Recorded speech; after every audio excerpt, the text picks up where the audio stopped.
আলহামদুলিল্লাহ, আল্লাহর কাছে শুকরগুজার করছি আজকে এখানে উপস্থিত হতে পেরে। সেই সাথে মে দিবসের শুভেচ্ছা সবাইকে। আমার পূর্বে অনেক বক্তাই মূলত মে দিবসটাকে অনেক অ্যাকচুয়ালি ফোকাসে নিয়ে এসেছে, তো ধন্যবাদ সবাইকে। এবং এটাও শুনেছি যে আজকে এই শ্রমিকদের কল্যাণে আমরা এখানে, আমি সেটাও স্বীকার করি তাদের সাথে। তো এই জন্য মে দিবসের শুভেচ্ছা সবাইকে এবং অন্তরের অন্তঃস্থল থেকে ধন্যবাদ জানাচ্ছি ত্রিপুরার সমস্ত উদ্যোগ এন্টারপ্রেনার বাইরটা উদ্বোধন করি। তারপরে আমার কাছে নতুন চ্যালেঞ্জ চলে আসে যে আমাদেরকে একটা নতুন লিড গ্রাজুয়েট এবং টিপিএসটা সম্বন্ধে তাকে সর্বোচ্চ ধারণা রাখতে হবে। তবে টিপিএসটা বাংলাদেশে ইমপ্লিমেন্ট করার মতো তখন কোনো কেউ ছিল না, কারণ নাইকি এবং লিন টুলস দুটোই কে ইউজ করতে পারবে। তো এই জন্য আইদেরকে বলতেছি, স্পেশালি যারা আইতে আছে তাদেরকে বলতেছি যে ক্যারিয়ারের ভিতরে প্রতিনিয়ত লার্নিং এর ভিতর থাকতে হবে। আই যখনই হয়ে যাবে সাথে সাথে তাকে প্ল্যানিংটা শিখতে হবে। যখন প্ল্যানিংটা শিখবে তখন সে আস্তে আস্তে লিনের দিকে ধাবিত হবে, লিনটাকে ইমপ্লিমেন্ট করতে হবে এবং তাকে তার ক্যারিয়ারের দিকে সামনের দিকে এগিয়ে যেতে হবে। 2011 সালে আমি শান্তা লিড করি, আমি জয়েন করি একটা বাইং অফিসে। বাইং অফিসের নাম হচ্ছে সিএনডি। আমি তখন জানতাম না আসলে আমাকে কোন পজিশনে নেওয়া হবে। যখন আমি সিএনডি তে জয়েন করলাম তখন গিয়ে দেখলাম আমাকে দেওয়া হয়েছে হেড অফ কোয়ালিটি। ঢাকা হাবের ফার্স্ট বাংলাদেশি ম্যানেজার হিসেবে আমাকে নিয়োগ করা হয়েছে। তো আমি কিন্তু তখন জানতাম না, তার মানে আমি ছিলাম আইতে, তারপরে নাইকি প্রজেক্টে, তারপরে চলে গেলাম কোয়ালিটি। আমি কেন বলতেছি যে আইরা কেন দরকার, আমার ক্যারিয়ারে একটু নজর রাখলে আপনি বুঝবেন যে আইটা কেন প্রয়োজন এবং আই কিভাবে ইন্ডাস্ট্রি লিড করবে। এখানে যে ক্যারিয়ার প্ল্যান দেওয়া হয়েছে ওখান থেকে আমরা খুব সহজেই বুঝতে পারি। সিএনডিতে যখন গেলাম এখন তখন স্পেশালি টেস্টিং এই বিষয়গুলি আমার কাছে খুব অজানা ছিল। আমাকে ট্রেনিং এ পাঠানো হলো বিবিতে, এসজিএস এ, আইটিএস এ। তো ওখানে যাওয়ার পরে বিভিন্ন রকম কোয়ালিটি ট্রেনিং, স্পেশালি বিভিন্ন রকম সেফটি ট্রেনিং এ আমাকে শেখানো হলো। এবং যখন আমি কোয়ালিটি টিম লিড করলাম এক বছর, তখন বাংলাদেশে সিএনডি এর আরটিএস ছিল 24.49, আমার মনে আছে। কারণ যখনই আমরা আইডিয়া কোনো কাজ শুরু করবো যে কোনো জায়গায়, আমার কারেন্ট স্টেটটা কি এটা জানতে হবে। কারেন্ট স্টেটের পরে আমাকে ফিউচার স্টেট আমাকে নির্ধারণ করতে হবে। তো তখন সিএনডি এর কারেন্ট স্টেট ছিল 24.49 আরটিএস, মানে return to supplier, garments of goods তৈরি হতো। তো আমাদেরকে ইন্ডাস্ট্রি টার্গেট দেওয়া হয়েছিল 5%। তো ঠিক 1.5 বছরের মাথায় আমরা সেটা নামায় নিয়ে আসছি 1.93। তখন আমাকে বাংলাদেশের বেস্ট অ্যাওয়ার্ড দেওয়া হয় এবং এই এশিয়ার সবচেয়ে বেশি আরটিএস, মানে লোয়েস্ট আরটিএস হিসেবে, যেখানে কোম্পানি চাচ্ছে মিনিমাম 3% থাক, সেখানে এটা নেমে এসেছে। তো এখানে একজন আইর ছেলে কি করে একটা ইন্ডাস্ট্রি এবং একটা বাইং অফিসার, বাংলাদেশে তখন আমার ফ্যাক্টরি 164টা এবং পাকিস্তানে, যেহেতু আমি ঢাকা হাবের ম্যানেজার, বাংলাদেশ এবং পাকিস্তান আমার আন্ডারে, পাকিস্তানে তখন 34টা ফ্যাক্টরি।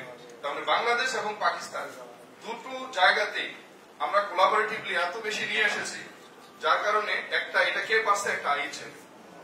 তো সেটা কিভাবে?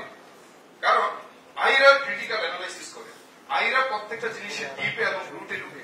যখনই ডিপ এবং রুটে ঢুকবে তাহলে সে জানতে পারবে যে এটার প্রবলেমটা কোথায়। যখনই প্রবলেমটা কোথায় এটা জানতে পারবে তাহলে সে সলিউশনের দিকে আগাবে। যখন সলিউশন দিবে তাহলে প্রবলেম থাকবে। তাহলে আই কেন প্রয়োজন এটা কি বুঝতে পারছি? ক্যারিয়ারের প্ল্যানে যখনই আমরা আসবো, তার মানে আই যে কোনো টিম চালাতে পারবে। আইয়ের এরকম শক্তি, যেহেতু তার অ্যানালিটিক্যাল পাওয়ার আছে, তাহলে সে যদি অ্যানালিটিক্যাল এই পাওয়ারটা ইউজ করে তাহলে সে কিন্তু পারবে সব কিছু করতে। সে পারবে বাইং অফিস চালাইতে, সে পারবে ফ্যাক্টরি লিড করতে। তারপরে 2015 সালে আমি যখন দেখছি যে আসলে বাইং অফিসে এখন আর করার কিছু নাই, কারণ এরপরে রিজিওনাল হেডে বাংলাদেশি আর কোন কালো চামড়া কাউকে রিক্রুট মানে প্রমোশন দেওয়া হয় না। তখন আমি সিও হিসেবে জয়েন করি এমবিএম গ্রুপে।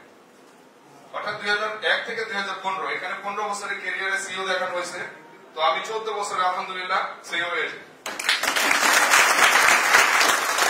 তাহলে এটা কি আইদের জন্য গর্বের না? তো আপনার কি সিইও হবেন? তাহলে কি আমি দেখাতে পারবো না? আমার কাছে ফর্মুলা আছে, নেবেন তো? এই ডিজিটাল ইউনিভার্সিটি এবং এই অ্যাসোসিয়েশনের মাধ্যমে আমি দেখিয়ে দেব কিভাবে সিইও হতে পারে। আমি তার পরবর্তীতে আমি এগ্রিতে জয়েন করি অ্যাজ এ সিওও। তখন ওইখানকার 180 কোটি টাকার বিজনেস, কারণ তার আগে কিন্তু আমি মার্কেটিং এ যেতাম না। যখন এমবিএম এ জয়েন করি তখন থেকে আমি মার্কেটিং এ যাওয়া শুরু করি। এখন মার্কেটিং কত বড়, ওরা বিদেশ ভ্রমণ করে খুব বেশি ফ্রিকুয়েন্ট, তো এটার প্রতি আমারও মনে হয় যে না আমিও সেটা করব। তো তারা কি করে, ঠিক আছে মার্চেন্ডাইজিং এ গেলাম, তোমরা কি করো, কি কি বুকিং দাও নিয়ে আসো, সব দেখতেছি, ওদের সাথে টিএনএ মিটিং গুলি করতেছি, কস্টিং গুলি দেখতেছি। এখন সব শেষে মার্চেন্ডাইজার এবং যারা আছে মার্কেটিং এ তারা সবাই যে এক জায়গায় ধরা খেয়ে যায়, সেটা হলো আই কাছে। কারণ আই তাদেরকে অ্যাসেম্বলি দেয়, ট্রেড কনজাম্পশন দেয়। তাহলে ঘুরে ফিরে কার কাছে গেল? আচ্ছা, তাহলে একটা আই যে অলরেডি এই প্রসেস গুলি জানে, সে সোর্সিংটা যদি ঠিক মতো জানে, প্রোডাক্টের লিস্টিংটা যদি ঠিক মতো করতে পারে, আর যদি কস্টিংটা একবার শিখে যায়, তাহলে তার মার্কেটিং এর কোনো অসুবিধা আছে? আমি যখন মার্কেটিং এ গেলাম, এখন বায়ারের সাথে নেগোসিয়েশন আমি খুব ভালো করতে পারি, কারণ আমি প্রসেস জানি। আই কেন প্রয়োজন বুঝাইতে পারলাম? আই কেন প্রয়োজন? কারণ সে প্রসেস অ্যানালাইসিস করতে জানে, বায়ারকে কনভিন্স করতে জানে। যখন কোন স্টাইল আসবে তাকে সামনে সেখানে দেখাতে হবে, তাকে যখন অ্যানালাইসিস করে তার ক্রিটিক্যাল পয়েন্টটা যখন বলতে পারবে, তাহলে কি হবে? তাহলে বায়ার কি 2 পয়সা আনা যাবে না? তাহলে সবচেয়ে ভালো মার্কেটিং কে করতে পারবে? পারবে? আপনারা কি পারবেন? আপনারা যে সিইও কিভাবে হইতে হয় ফর্মুলা কি শিখতেছেন? তাহলে আস্তে আস্তে আমাদেরকে ডিপ অ্যানালাইসিস করতে হবে, তখনই যে আমরা সেটা করতে পারবো। তার 1 বছর পরে আমি সিইও হই, ওখানকার টোটাল দায়িত্ব পাই ওমেন ডিভিশনের। তার আরো 1 বছর পরে টোটাল গ্রুপের, কারণ আমাদের দুইটা সোয়েটার ইউনিট ছিল, ওইটা সহ পুরোটা দায়িত্ব পেয়ে গ্রুপ সিইও হয়েছে। আইনা চাইলে ঠিক একজন ম্যানেজমেন্ট ট্রেনি থেকে গ্রুপ সিইও হওয়ার কোনো সমস্যা না। কি লাগবে সেটা আমি বলে দেব, জাস্ট লাস্টে শুধু 2 কথা। তারপর আমি একটা আমার পার্সোনাল কাজে আমি ইউরোপে যাই। তারপরে এখানকার এমডি আমাকে একদিন ফোন দিল, আপনি আমাদের এখানে একটু অ্যাডভাইস করেন। তো আমি এখন আপাতত কিম্বার্লিতে আছি। তো এই সব কিছুর মূল বিষয় হচ্ছে যে আমাদের কি করতে হবে। যখনই কোনো আই, অ্যাকচুয়ালি শুধু আই না, যে কোনো সাধারণ জ্ঞান সম্পন্ন লোক তার কাজটা প্রচন্ড পরিশ্রমের সাথে করবে, কোন রকম সততার সাথে কম্প্রোমাইজ না করে, আমি বারবার বলতেছি সততার সাথে কোন রকম কম্প্রোমাইজ না করে কেউ যদি তার কাজটা মনোযোগ দিয়ে করে, আর দেয়ার ইজ নো শর্টকাট, খুব কষ্ট করে লেগে থাকতে হবে। আমার লাইফে আমি প্রথম 5 বছর শান্তাতে গোল্ডেন বোনাস পাইছি। এই গোল্ডেন বোনাস পাওয়া মানে হইল এই 5 বছরে আমার কোনো ছুটি নাই, কোনো লেট নাই, কোনো অ্যাবসেন্ট নাই। তাহলে 5 বছর কিভাবে গেল, কি পরিমাণ আপনাকে এটা বুঝতে পারলেন, কি পরিমাণ ডেডিকেশন যদি আপনি না দেন, ওই ফ্লোরে টাইম না দেন। কেউ যদি আইদের প্রতি আমি বারবারই বলবো যে আই আপনাকে কিন্তু সত্যিকার অর্থেই আপনার সমস্ত মেধা বিনিয়োগ করতে হবে। কেউ কিন্তু রুমে বসে থাকবেন না। কম্পিউটার 5টার পরে, কয়টার পরে? তার আগ পর্যন্ত সকাল 8টা থেকে 9টা থেকে, যার ফ্যাক্টরি যখন শুরু হয়, আমরা 7টা থেকে সবসময় সারা জীবন অফিস করেছি। আপনারা কিন্তু আরাম প্রিয় হবেন না। আইদেরকে কিন্তু প্রচন্ড মেধাবী পরিশ্রম হইতে হবে। আপনার মেধা, পৃথিবীতে এমন অজস্র মেধাবী আছে যারা অসফল, কিন্তু এরকম একজন পরিশ্রমীও নাই যে সফল হয়। আপনারা কিন্তু অবশ্যই ডিপলি পরিশ্রম করবেন এবং যেটার পিছনে লাগবেন সেটার পিছনে লেগেই থাকবেন, তাহলে সফলতা না আসার কোনো কারণ নেই। আমি ইন্ডাস্ট্রিয়াল ইঞ্জিনিয়ারিং লেখাপড়া করি নাই। আমি শাহজালালের অ্যানথ্রোপোলজিতে ভর্তি হয়েছি। তারপরে অ্যাকচুয়ালি মূলত আমি সায়েন্স ব্যাকগ্রাউন্ডেরই, কিন্তু সাবজেক্ট আমার পছন্দ হয়নি। তারপরেও ইন্ডাস্ট্রিয়াল ইঞ্জিনিয়ার হওয়া লাগে না, একটা সাধারণ মানের যে কোনো ছেলে, আমি অত্যন্ত সাধারণ, কারণ আমি দেখছি অনেক মেধাবী আমার আশেপাশে, অনেক মেধাবী আছে, কিন্তু অনেক মেধাবীকে দেখছি আমি এখনো যারা আছে অনেকে অনেক মেধাবী, কিন্তু একটা গ্রেড লেভেল তারা ক্রস করতে পারে। গ্রেড এবং লেভেল তারাই ক্রস করতে পারছে যারা শুধুমাত্র পরিশ্রম করছে, আর পরিশ্রমটাই হলো সবচেয়ে ইম্পর্টেন্ট। তো আর মূল জায়গা হচ্ছে স্বপ্ন। এখানে তাইচু অনোকে নিয়ে কথা বলা হয়েছে। তাইচু অনো যখনই আমরা লিন প্র্যাকটিস করছি একটা সার্কেলের ভিতর দিয়ে দাঁড়াতে হয়, যার নাম হচ্ছে অনো সার্কেল।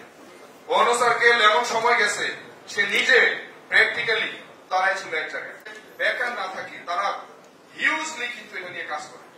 তো ওই প্ল্যাটফর্মটাও যদি আপনারা দেখেন তাহলে ওইখান থেকে অনেক কিছু শেখার বিষয় আছে।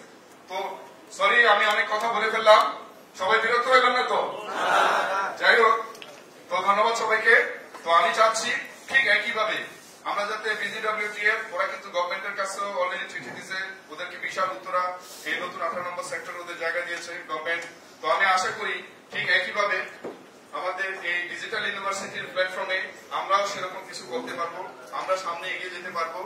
আমরা আই ট্রেনিং অপারেশন অ্যাসোসিয়েশনকে ধন্যবাদ, তাদেরকে সবাইকে এটা যাতে আমরা কন্টিনিউ থাকে, এবং ডিজিটাল ইউনিভার্সিটির আজকের এই ব্যানারে আজকের এই উদ্বোধনে উপস্থিত থাকতে পেরে আমি সবাইকে ধন্যবাদ জানাচ্ছি, আমার অন্তরস্থল থেকে সবাইকে ধন্যবাদ জানাচ্ছি।